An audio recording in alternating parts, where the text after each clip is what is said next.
Welcome back to another episode on the Fleet Brothers podcast. Today is another late night episode. We're broadcasting in at 9:30? It's 9:44, so we have a tendency to just work late. Yeah, typically. For this little episode, I wanted to answer some of your guys' questions that you asked me on Instagram, along with address some pretty awesome company updates. Yeah. Turo, we might be coming for you. I wouldn't say that much. We are now kind of complimenting our Turo rentals. So yes, we're also doing private rentals along with Turo. We'll be getting more into that later in the episode. But to start things off, I asked you guys to ask me some questions on Instagram, so we're gonna go ahead and address those to begin the episode. Let's do it. All right. How many cars and how many bookings should I get a month to make $1,000 profit? $1,000 profit. Are they managing it themselves? Yeah, let's say they're managing it themselves. Okay. $1,000 profit per month. I mean, realistically, you could do one car. Yeah. Now, if you're including car payment and everything, which maybe they're including, then that's going to be a little bit more involved. But one car, I did that with the Jeep, right? So the Jeep was making me on average $2,000 a month in revenue. And then taking out everything except for the car payments, I was doing easily $1,500 a month. So with the car payment, a little bit under that. So let's be safe and say two cars is my final answer. Awesome. Next question. Can I get into Turo with $4,000? Yeah. You can. You could buy a Fiesta. I got into Turo with $4,800. That quickly became $10,000. So yeah. I mean, yes and no. I would say are careful. If you are strapped for cash and $4,000 is all you have, it might be a little bit risky to put all $4,000 into a car and expect everything to be fine. You can put $4,000 down on a car. That's where I was kind of thinking, just do a down payment. Get a co-signer. So we've actually worked with a lot of people, a lot of our clients who don't have the best credit situation, but they do have co-signers. Okay. And so that makes it so that anybody can really get into it as long as they have a co-signer. Fun fact, my mom actually co-signed on my Jeep. No way, really? Yeah. So I was fresh into my first W-2 job. So I had to get a co-signer. Yeah. And here we are. So you can definitely start with a whole lot of nothing. Yeah, I was in the same situation with that car I was trying to buy. They were offering me an 11% interest rate, and I'm like, I'm not going to do that. No, that is a horrible deal. Yeah, no, I was surprised they even showed you that option. Really? That's just a bad option. Yeah. You should not do an 11% interest rate. There's better places to go out there. Honestly, you could look into still doing a private party car, but there are lenders out there that will give you loans for private party cars. Oh, that's a good move, because then you can get that car at a good deal. Yeah, then it's best of both worlds, because we emphasize a lot that you should be doing private party purchases, but not everybody has the cash to do that. So if you're working with a lender, and just look it up, go on Google and search private party lender, because depending on where you are geographically, it might be different. For sure. But yeah, there's a lot of options out there for people that don't have a lot of money. Absolutely. And the last question I see here on the first page, we're definitely going to answer a couple more, is Turo better than real estate? Now, we should probably have your brother Chris here for that question, because he's someone who does real estate and Turo. We just do Turo right now. He's a realtor. Really? Yeah. I didn't know that. Yeah, he's a realtor in Virginia. Okay. Yeah, so does he actually sell houses or not really? No, he hasn't done anything with it, but he's a realtor. So I think the idea behind it was so that he could buy a house from himself and basically pay himself commission. Oh, kind of badass. That's kind of sick. But he's always said you want to do Turo and real estate, because if you're doing real estate, Turo's a good way to diversify since you cash flow really well for your investment. Yep. Whereas real estate, you get that appreciation. So it's they kind of complement each other. I wouldn't say one is better than the other. Maybe if you're trying to buy something that's a 30-year investment, real estate would be your move. If you're trying to get into something that can cash flow with less money, Turo is the move. So I'd say both. Yeah, and I think it definitely just depends on your situation. Kind of what we were just saying, if you have not that much money, a car is a very easy thing to get into compared to a house. So, it's situational, and just do both if you can. If you can. Yeah, start with Turo if you got a little bit less money and funnel it into real estate. That's definitely one of my goals for next year. I want to get in some way into real estate, whether it's Airbnb arbitrage. We've talked about doing something like that together. And I'm still down for something like that, because would you want to do an arbitrage, or would you want to try and buy a place? Arbitrage is less investment. To go more into some stuff that Chris has taught me, there's something with like first time home buyers where you can get like a better, more favorable loan. I think it's the FHA. FHA 3% loan. down. That's right. So it's the FHA loan, which you have to live at that place for a year. Now, I don't know how it would work with us both buying our first houses, but I think it should be like we both buy separate first houses and then we could join forces. Or maybe there's a way to have one person be like the primary. I don't know. I honestly don't know. But so you're thinking it's better to own an Airbnb than do the arbitrage that people have been doing, where you rent a place long term and then put it on Airbnb and keep the difference as profit. Airbnb arbitrage, I mean, it depends on how much we want to go down the rabbit hole of what I think about it. But the scary thing about it, so if you don't know what Airbnb arbitrage is, that's basically you rent out a house from a landlord and then you tell the landlord, hey, I'm going to rent this thing out on Airbnb and make some money. I'm going to take really good care of your house. So they'll like want you to actually do it. The scary thing about that is what happens if like, I don't know, if a COVID situation, for example. A COVID situation, or if you're like, all right, this area is bad, or okay, something happened with the landlord and they don't want me to do it anymore. You don't have full control over this whole situation. That's something that the landlord has the final say, and you are not like in and the you're power. also not building equity in a property. It's like you're basically just throwing that money away in rent, rather than if you're doing Airbnb, you're making money every single month because the tenants are paying off your property. So that makes sense. Do we want to move on to the next question? We can talk about Airbnb arbitrage all day. I'm literally going to be doing a main channel video about it very soon. I'm pumped for that one. So like we'll have JR and Phil on, the people who do Airbnb arbitrage, to maybe explain it more in the future. But guys, let us know what you think about it down below, because I think it's definitely an interesting subject for the future. Next question. So someone just asked, how have the Fleet brothers influenced your grind and everyday life aside from Turo? Oh, it's a great question. Well, I got to be on company meetings for 1 hour twice a week. So that's definitely been a little bit time consuming. 2 hours a week is too much for Will. Am I not so good about always making the company meetings? We literally had to have a conversation with Will like 2 nights ago.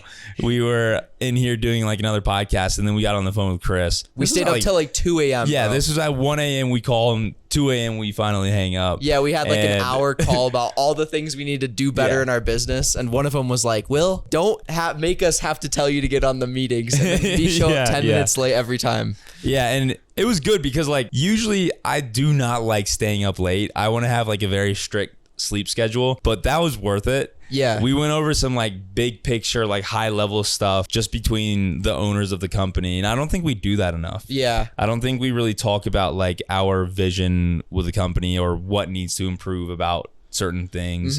I think that was really good.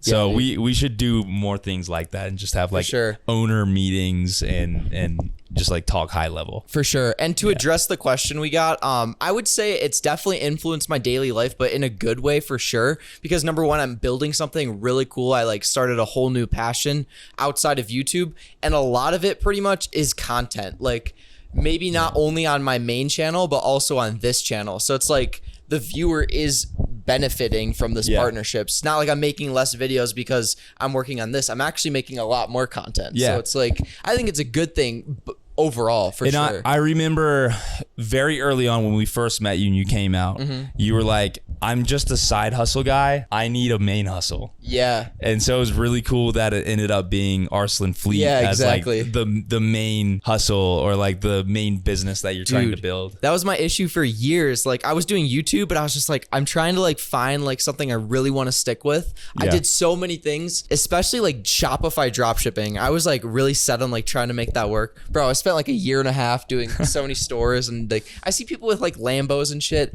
Yeah. I just like, that was something I just like could not do. I need something more physical, and like the Turo aspect, it's like you can control that a lot better than like a drop shipping store, honestly. Yeah. And I think the company we're doing in my eyes is so rewarding. Yeah, because it's so many different things. And we are literally in the business of, Chris says this all the time, but we're in the business of literally building people businesses. So we're taking clients, we help them set up their LLC, and then we find a car, we buy that car under the LLC's name for them, and then we rent it out and do the whole process. Yeah. And they literally have a business. They have an LLC. Most of these people have never had an LLC before. Yeah, a lot of them are just W-2 job people that want to find a way to like make additional income, and then we're like, yo, we'll help you out. Yeah. It's kind of like, you know, have you ever heard of those like pre-built e-commerce stores? Something like that. Yeah, I've seen some of those things, and it's kind of similar. Like it's one of those cool businesses where it's like you take people who have money to invest into something, but they don't have as much time, and you're like, here's a cool like side hustle kind of built for you. Yeah, it's so cool. And I want to work on trying to increase client involvement in the whole process, because we are truly so hands off that we have been like renting out cars, and people are like, oh, I just got a check and I didn't know my car was being rented yet. Yeah. And to be fair, it would be like rented for like a day or two, and they'd be like, oh, I didn't know. They'll like call us and be like, oh yeah, what's the update? And it's like, yeah, it's already rented. Like, and they're like, oh, we need to make that a bigger deal. I think it's like, they just got their first trip, like hype them up. Like, I don't know. That's something like we want to make it hands off, but we also want to have them like be a part of the growth. I mean, they are clearly very excited about the whole thing. So I think it needs to be something like they're in the Discord. So we use Discord for like all of our company communication with clients, and in that Discord group we have a community, like a portion of it. And so what we probably are going to start doing here shortly is give like big shout outs for all the milestones that clients are hitting. Yeah, like first $1,000 month, first $1,500 month, like first trip on Turo, first trip, you bought a car live, like that stuff. I think that would be cool to maybe also add an aspect where non-clients, like what about people who follow us on YouTube to join? Just like a fan type thing. Yeah, it would have to be more monitored, because then you get weird little bots. Yeah, like stuff. That's true. That's true. It's something to think about though. Maybe like one chat room with like just general Turo stuff. Yeah, I think there's a lot you can do, because building a community is so cool. Super random and off topic, but there's like that random ultimate frisbee group chat that I started, and it has like 330 people in it now, and there's now games all around Denver because of some community that I started. And totally, we went like, there this morning. We went. Dude, we you went played earlier. really good, except one guy got mad at him. Yeah. So we went to Ultimate Frisbee. Aaron woke me up at, what was it, 9:30? It was like 9:20 that I woke you up. Could you tell I didn't want to go? You did. I literally, so he's sleeping in my basement right now. We have a little mattress that I rolled out for Will. And I was like, I'm not leaving the basement until you stand up. And I literally stood there and was like, you have to stand up before I leave this room, because I know you're not going to get up. Yeah, I know. But he eventually, got me to go. So we left. We stayed up really late again the night before. Dude, we're going to bed early tonight. We are, Yeah, so it's 10 o'clock. So 11. It's bedtime as soon as we are done with this. Yeah, so we went to Ultimate Frisbee. Aaron played pretty good, except one dude did get mad at you. So he said you pushed him. It was stupid. If you're watching, I didn't push you. Pussy.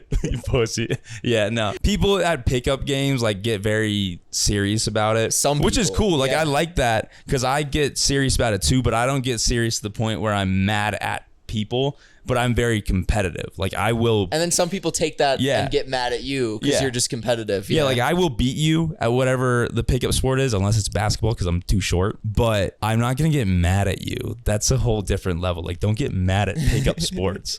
You know? Come on. Get a life. No, I do think we should do the Discord, going back to that. Absolutely. That'll be cool. We'll incorporate that.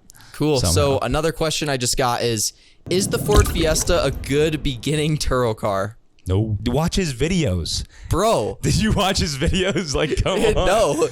Yeah, if you buy a Ford Fiesta, most likely your transmission's going to blow. You're going to have a bunch of issues. Yeah. Buy a car and actually check the reliability on it. Even if you need to spend a little bit more money, get a good car and you won't have issues. Like, for example, my CR-V, bro, I've done an oil change and brakes, and I paid my brother to do the brakes, which was like very, very cheap. So yeah, that's a good car. So go on Consumer Reports, get an annual subscription, or if you know somebody with a subscription, get their login and check the reliability of any car that you're gonna buy. because they are the most accurate, like by far the most accurate site for any of these like scores and metrics. You've heard of JD Power? Yeah, I heard they get paid, right? JD Power is literally just a completely biased, and they're paid by the car companies. And then they have this one statistic. It's so stupid. It's basically, what's it called? I forget the specific term for it, but I think it's initial reliability. Mm-hmm. So you get scored on initial reliability, which means the first like 90 days of owning the car. Initial reliability is like the score that they do. And what happens after 90 days? Like, why are we caring about 90 days? Obviously, it's probably going to be good. Yeah. Like, I would hope so. I don't know. But yeah, Consumer Reports is great. Check that out. Don't get a Fiesta. Yep, yeah. Exactly.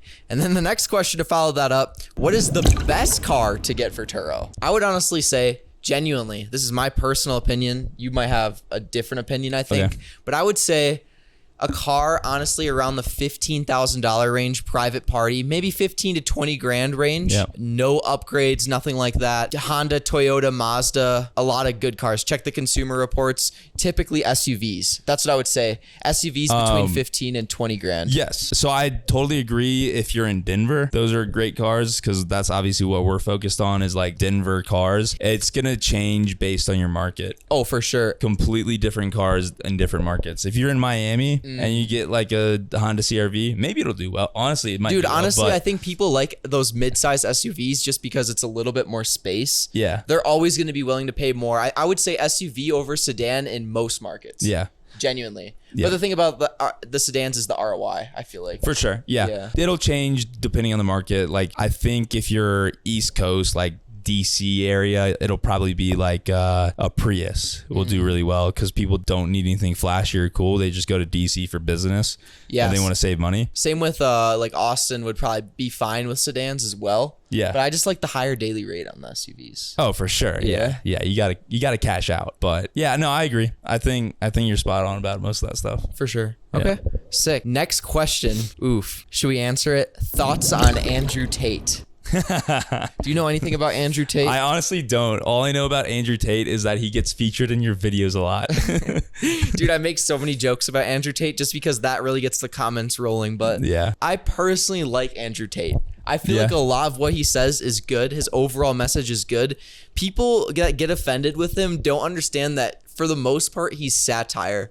And it's like, it was up until 10 years ago on the internet where you could literally say whatever. Yeah. But now all of a sudden it's like, you cannot do that anymore. Bro, you can't, you gotta cancel be careful. Culture. So it's like, I think obviously some of the stuff he says is kind of messed up, but like, I think he says it in humor. And most of the people who watch this, don't tell me that you've never said something dumb. Like, you know, like if every like bad take you've had was on the internet, bro, you'd be screwed. Yeah. Yeah. So, I don't know. The issue is that his whole business model is his controversial takes, which is fine. Like, it works. But when you have every single woman on the planet hating you, bro, I think that doesn't help things a lot. And then if you're looking at like brand deals and partnerships, like, good luck. He had to make his own bank. He paid his own bank because Hustlers University payment processors canceled him. Yeah. Even Airbnb canceled him. Like, everyone canceled him. So he made his own bank, and he's dropping a new version of Hustlers University called Real World. Okay. And I'm actually going to join it for a future video. I'm going to be in the Real World.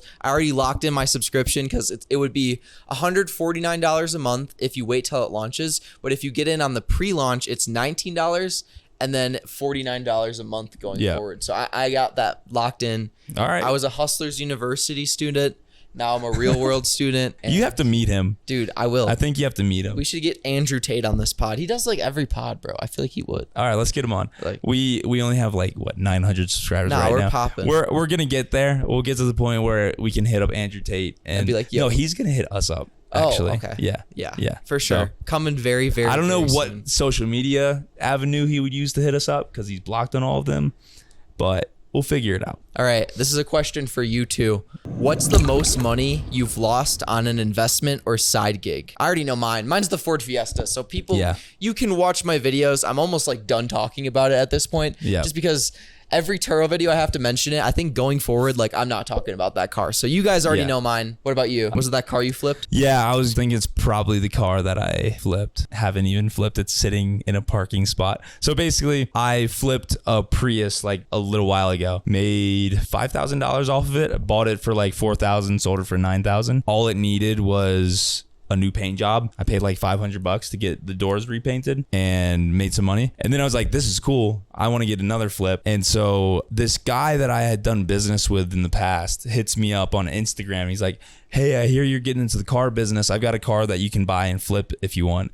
And I was like, ripe off that first flip. And I was like, let's do this. I've got some money that I can put into this. And so he sells me the car for like $5,000. There's a starter issue, but he was like convincing. He was like, oh, don't worry about it. Like, you know me, you know, I would sell you a good car.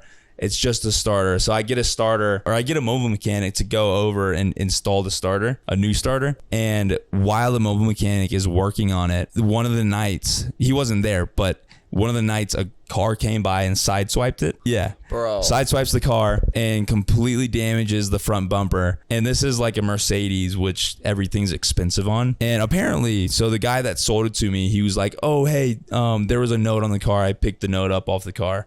Like, I've got their information. And I was like, cool. Like, no sweat. And then I'm like, hey, can you send me the card? And he's just like, yeah, I got you. And doesn't send me the card.